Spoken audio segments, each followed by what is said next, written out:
I'm sitting here at the kitchen table, the light from the window totally inadequate for how gray it feels outside, even though it's barely past noon. My coffee's gone cold, a thin film on top, and I haven't touched the toast I made. Haven't touched it because if I do, I'll probably throw up. My stomach's been doing these weird flip-flops all morning, ever since Amelia dropped the bomb, or whatever she thought she was doing. Just a casual comment. Like she was talking about the weather, but it hit me like a physical blow. Stingy, she called me. Stingy. It's been almost 3 hours now. She's upstairs, probably on the phone with her sister Marissa, or maybe just scrolling, oblivious to the fact that my entire world just tilted off its axis. Or maybe not oblivious. Maybe that's the point. I can hear the faint hum of her music from up there. Some indie pop thing she likes. It just makes the silence down here feel heavier. Like the air itself is thick with something I can't quite name. Something ugly and cold. We're married. Been together for almost 10 years. Married for 7. I'm turning 38 next month, and she just hit 36. We live in this house, the one we bought 6 years ago, a pretty standard split level in a quiet cul-de-sac in suburban Ohio. Nothing fancy, but it was ours. Our little dream, you know? Or at least I thought it was. We don't have kids, which is something we talked about for a long time, back when things felt, I don't know, simpler, happier. The fight itself wasn't even a fight, not really. It was just a statement. I'd asked her, politely I thought, why she hadn't paid her half of the electric bill this month. Just a quick text, like I always do on the first of the month, a reminder. She usually gets to it, sometimes it's a day or two late, whatever, no big deal. But this time she comes downstairs, phone in hand, and just says, honestly, Daniel, it's a little much, don't you think? Always with the money, money, money. You're so stingy. You know I'll get to it when I get to it. Stingy. The word itself, it froze me. My mouth went dry.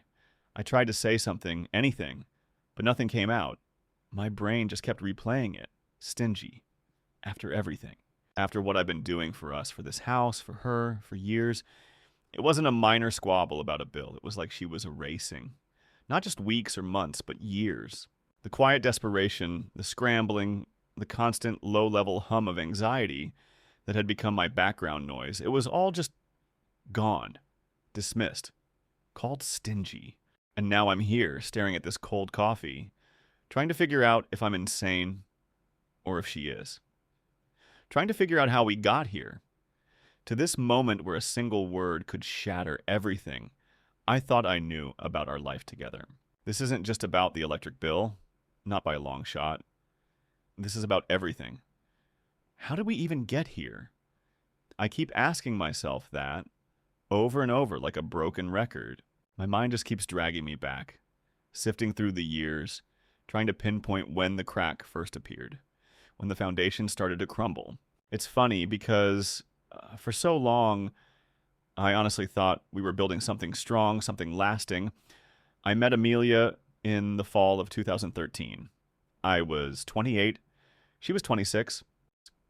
My buddy, Noah, was having a pretty big housewarming party out in Worthington, just north of Columbus.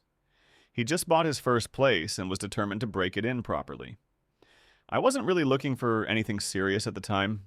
I just come out of a pretty messy on-again, off-again situation and was just focused on my job as a mid-level software developer.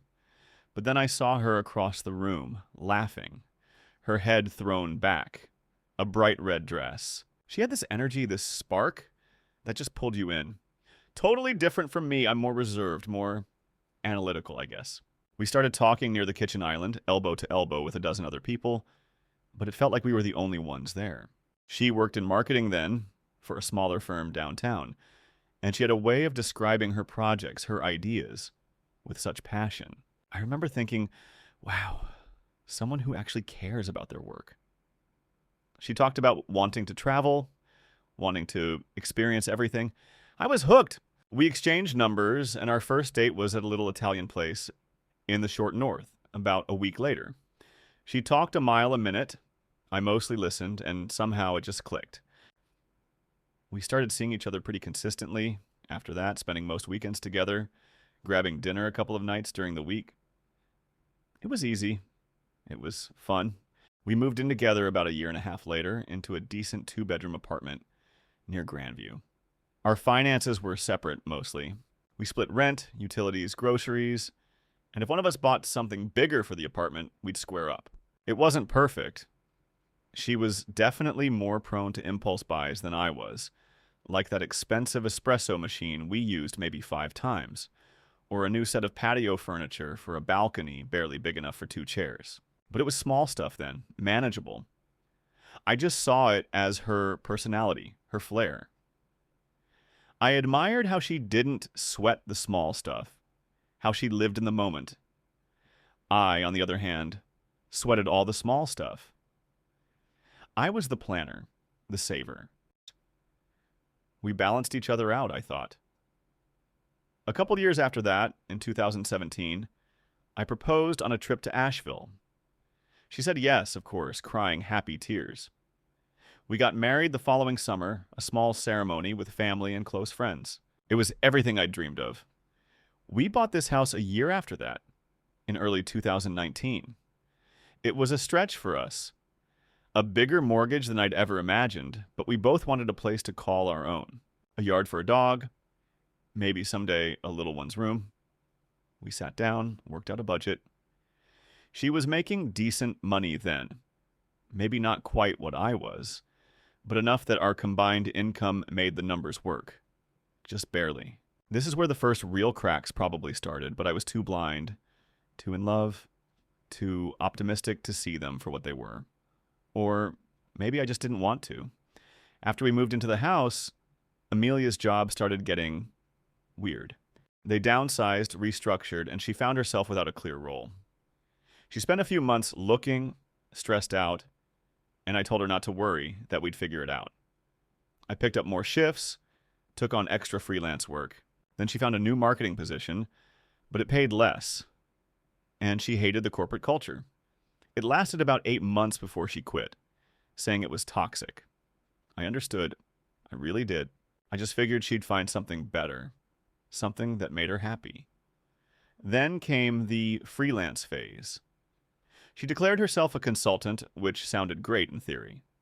Lots of flexibility, she said. Creative freedom. For a while, she'd land a project here or there, a design gig, social media management. The money was inconsistent, though. Sometimes good, sometimes almost nothing for months. When her income dipped, my instinct was always to just cover it. Don't worry, I'd say. I've got it this month. Things will pick up. I saw it as supporting her dream, helping her through a rough patch. Not as a permanent state. She always promised to make it up, to pull her weight. And I believed her. I wanted to believe her. My income was steady. Hers was, well, fluid. And gradually, subtly, the fluid part became the norm, and my income became the backbone. The mortgage, the utilities, the groceries, they just quietly shifted onto my plate. I thought it was temporary. I really did. It wasn't a sudden shift, you know. It was this slow, almost imperceptible slide. Like the tide going out, pulling everything with it, little by little, until you're standing on dry sand, wondering where the water went. I remember the exact moment I realized the mortgage had become my sole responsibility. It was late 2020. Pandemic hit, her freelance work completely dried up. I was lucky. My job went fully remote, so my income was stable. She was home too, but not working, just home. I'd sent her a reminder, hey, mortgage is due next week. Just sent my half. And she just replied, oh, can you cover it this month? My clients all paused their projects, and I'm totally dry. I'll pay you back, promise. This wasn't the first time, not by a long shot. But this was the first time it was 100%. And then it happened again the next month, and the month after. At first, I just did it. I understood. Times were tough. But then, as months turned into a year, and her freelance work never really picked back up to what it had been, it just stuck. My half became the whole. every single month. I started bringing it up tentatively at first. Like the time in early 2021, we were eating dinner, some pasta dish I'd thrown together. Amelia, I started, trying to sound casual. Have you heard back from that marketing agency, the one you interviewed with last month? She looked up from her plate, frowning a little. Oh, them? Nah, they're taking forever. Honestly, I don't even think I want it. The commute would be a nightmare, and the vibe just felt off. I pushed a little. But the pay was decent, right? And it was full-time, steady. It would really help with, everything. She sighed, a dramatic sigh, and put her fork down. Daniel, we've talked about this. I hate the corporate grind. I'm trying to build my own thing. You should be supporting me, not trying to push me back into a cage. I dropped it. I always dropped it because she was right, wasn't she? I should support her dreams. I just didn't realize that supporting her dreams meant carrying all the weight. Always. It wasn't just the mortgage. It was the utilities, the groceries, car insurance, our internet. My credit card bills started creeping up because I was using them to cover our joint expenses, thinking I'd pay them off with my next paycheck, then finding there was no wiggle room. I started pulling from savings, money we'd been setting aside for a down payment on a bigger place someday, or for kids. That felt like a betrayal to myself more than to her. But what choice did I have? Our joint account, which used to have a comfortable buffer, became an overdraft waiting to happen. She'd put in a few $100s here and there, usually after I'd so gently asked. But it was never enough to cover her share, not really. I remember another incident, maybe late 2021. My sister Clara came over for dinner. She's always been pretty direct, a no-nonsense kind of person. She'd been asking me how Amelia's freelance work was going, because she knew Amelia hadn't had a stable job in a while. I kept deflecting, saying it was picking up, or she was busy with a few projects. Over dessert, Clara looked straight at Amelia.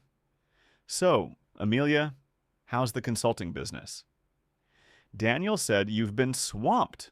Have you been able to cover your half of the house stuff? Or is he still footing the bill?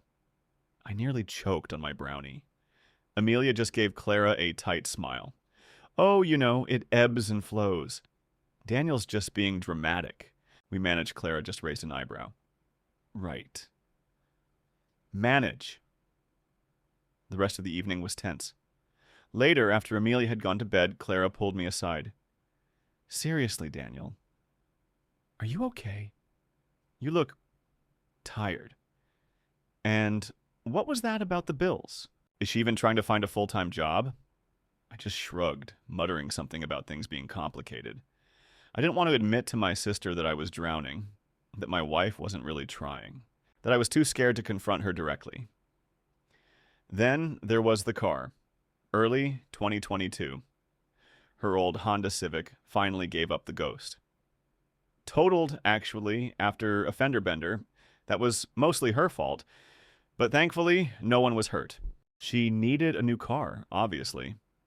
I suggested we look at something practical, maybe a used sedan, something reliable. She had her heart set on a crossover, something with all the bells and whistles.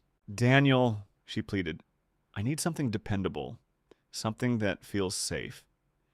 And it needs to reflect my brand, For client meetings, I told her we couldn't afford it. Our budget is already stretched thin. I'm paying the mortgage alone, Amelia, and that's just not sustainable. She got teary-eyed. Are you saying you don't care about my safety? That you don't want me to have a reliable car? I thought you supported me. I thought you wanted me to succeed. It turned into a huge argument, with her accusing me of being unsupportive, of trying to control her. Eventually, I caved. We took out a loan, and I co-signed. The monthly payments were substantial. Another line item added to my mental ledger, another weight on my shoulders. I still remember the look on the sales guy's face, a slight smirk when I put my signature down, like he knew I was being played. But I couldn't see it then. I just saw her happy face as she drove off the lot. I thought it was worth it. Every time I tried to talk about it, really talk about the finances, it would devolve into her getting defensive, accusing me of caring more about money than about her or about our relationship. She'd say, "It's not like I'm sitting around doing nothing. I'm working on my business." But the business never seemed to generate any consistent income.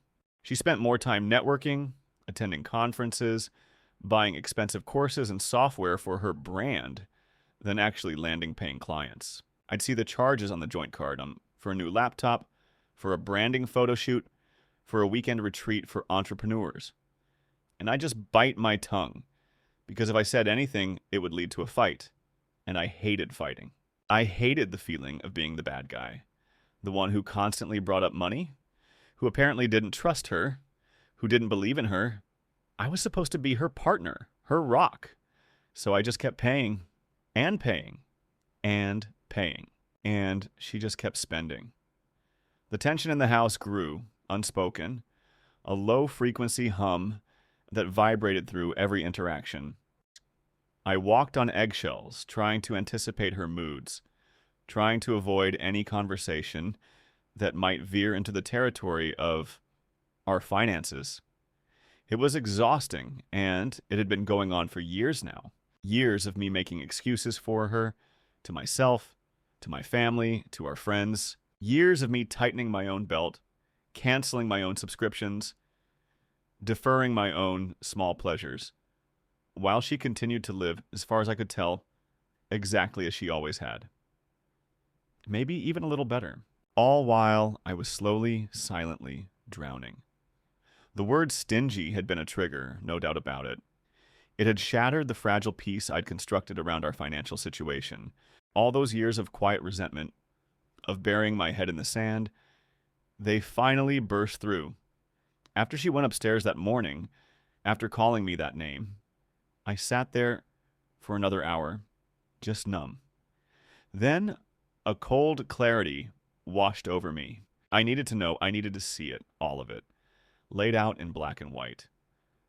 No more assumptions, no more, "I'll pay you back," promise. I got up, my movements stiff, like my joints were rusty. The house was quiet, save for the faint thrum of her music from upstairs, something with a heavy bass line. I went to my office, a small spare room off the living area. I needed my laptop, the one I used for work, the one with all my financial spreadsheets, the ones I'd been meticulously, morbidly updating for years. This wasn't a sudden decision. It was the inevitable culmination of years of quiet dread. I just hadn't allowed myself to look at the full picture. Not really. I pulled up our joint bank account statements first. I knew what I'd see, mostly my paychecks going in, then most of it going out to cover the mortgage, car payment, utilities, groceries. But then I started digging deeper. Our credit card statements, the ones I primarily used for joint expenses. And then I looked at her personal credit card statements. She had a separate one, always had. I never really paid much attention to it, just assumed she managed it fine. It was none of my business, really. Or so I thought. I opened a separate browser window and logged into her bank account.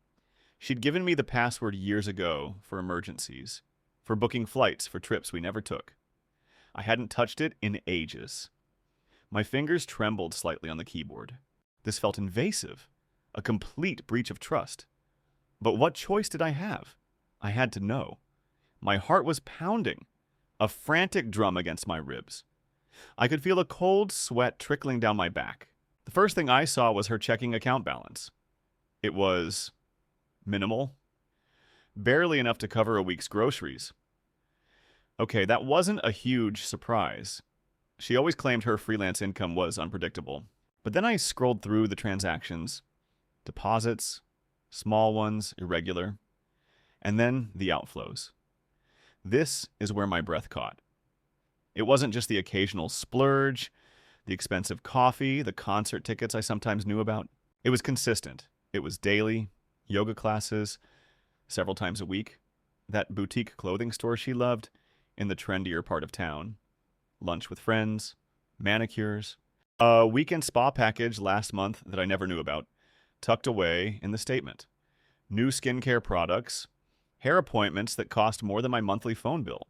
subscriptions to half a dozen online courses or masterminds for her business that I had no idea about. Dinners out.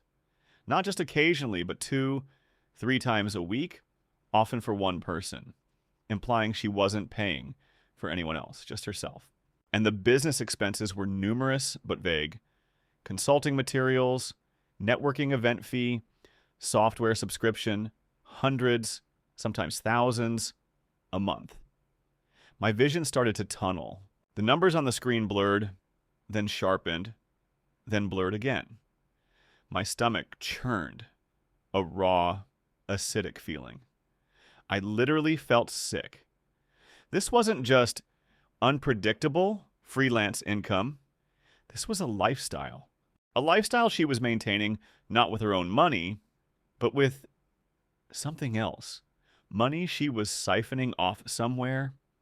Or was she just not contributing anything while living a life of leisure, expecting me to cover it all? Then I clicked on the credit card statements associated with her account. And there it was, a balance nearing $15,000. Not just one card, but 3. Maxed out or close to it. And the minimum payments being paid, but just barely. Enough to keep the wolves from the door. My own credit cards, the ones I used for our joint expenses, were barely at $2,000. I had been sacrificing, pinching pennies, watching every single dollar, pulling from our dwindling savings while she was doing this. It hit me like a physical punch to the gut. It wasn't just that she wasn't contributing, it was that she was actively depleting her own resources, and by extension, our future. I heard the floorboards creak upstairs. She was coming down. My hands were shaking so hard I had to clench them into fists. I closed the laptop. My face felt hot, then cold. My heart was still hammering. This wasn't just about an electric bill. This was about deception, about a complete, deliberate disconnect from our shared reality. The sting of stingy was replaced by a hollow, cold ache. She walked into the living room, heading towards the kitchen, probably for a snack. She glanced into the office, saw me sitting there. "Oh, hey! You're still here? Everything okay? You look pale." Her voice was light, casual. Like nothing had happened. Like she hadn't just used a word that had unraveled my entire world. I stood up slowly. My voice was a dry croak. "Amelia, we need to talk. Right now." She paused, her hand already on the fridge door. She turned, a slight frown creasing her brow. "Talk about what?" "I told you, I'll pay the bill when I get to it." "You don't have to be so intense." "It's not about the bill, Amelia," I said, my voice gaining a little more strength, though it still felt like it belonged to someone else. "It's about everything. Everything for the last 3 years." I gestured vaguely at the closed laptop, sitting accusingly on my desk. My eyes probably looked wild, I don't know. I felt wild. "I just saw your bank statements. Your credit cards. I know what's been happening." Her face went utterly blank. The color drained from it.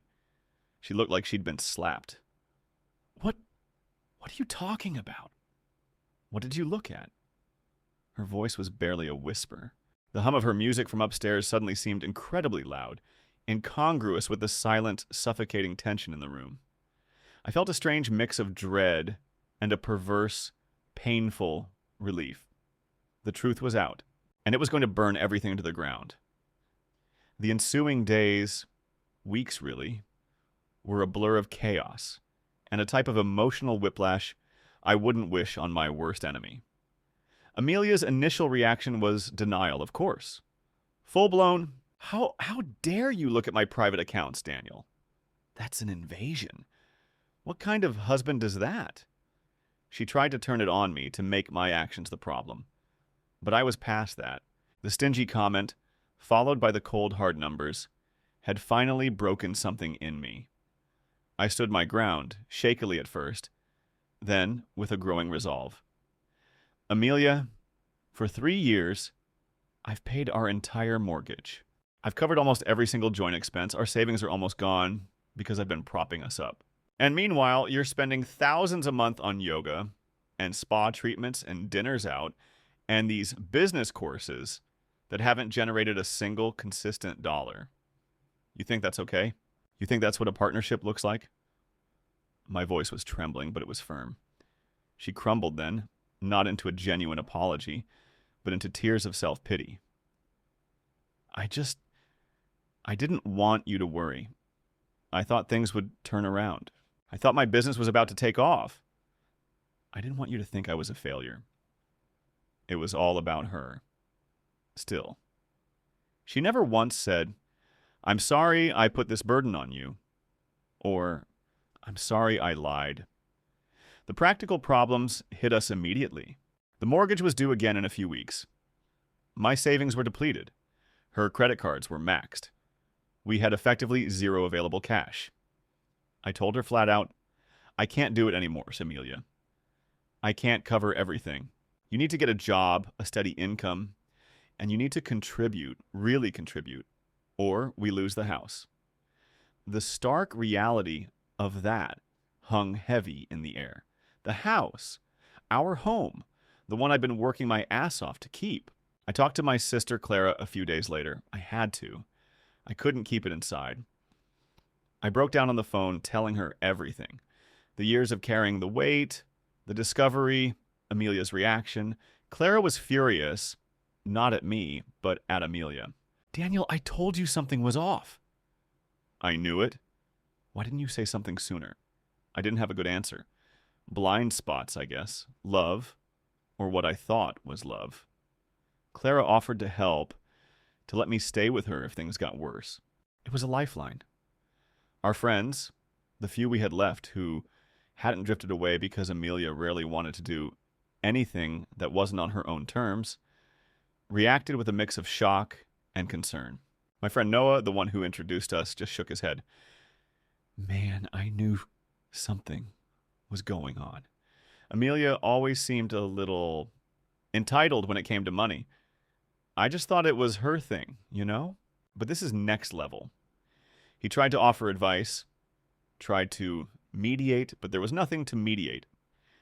Amelia did try briefly to get a real job. She applied for a couple of marketing positions. She went to one interview, came back complaining about how corporate everything felt, how soul-crushing it was. She said, "I just don't fit in, Daniel. My creativity is stifled in those environments." She went back to her freelance work, which was still just an expensive hobby. The bills kept coming. I started getting calls from the bank about overdue payments for the car loan. We had a few more excruciating conversations, mostly me laying out the numbers, her deflecting or crying. I even suggested marriage counseling, hoping a third party could make her see what was happening. She agreed, reluctantly. We went to 2 sessions. The counselor, a woman named Dr. Evelyn Chen, tried to facilitate. Amelia just kept reiterating that she was trying and that I was being controlling and unsupportive. Dr. Chen gently tried to explain the concept of shared responsibility, a financial partnership. Amelia just shut down. After the second session, she refused to go back. "It's just making things worse, Daniel. She doesn't understand us." The most painful discovery wasn't just the debt. It was the realization that Amelia's perception of our shared life was entirely different from mine. She genuinely thought I was being stingy by asking her to contribute, even though I was doing everything. She hadn't been an equal partner for years, and she didn't even seem to realize it or care. It was a fundamental, unfixable disconnect. The house, which had been a symbol of our future, now felt like a cage, a trap I'd built for myself. My attempts to recover our partnership financially had failed completely. I was still paying, still struggling. But now, with the added burden of utter disillusionment. It's been almost 6 months since that day I discovered everything.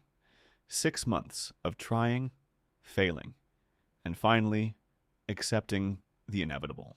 Amelia moved out last month. It wasn't amicable, not by a long shot.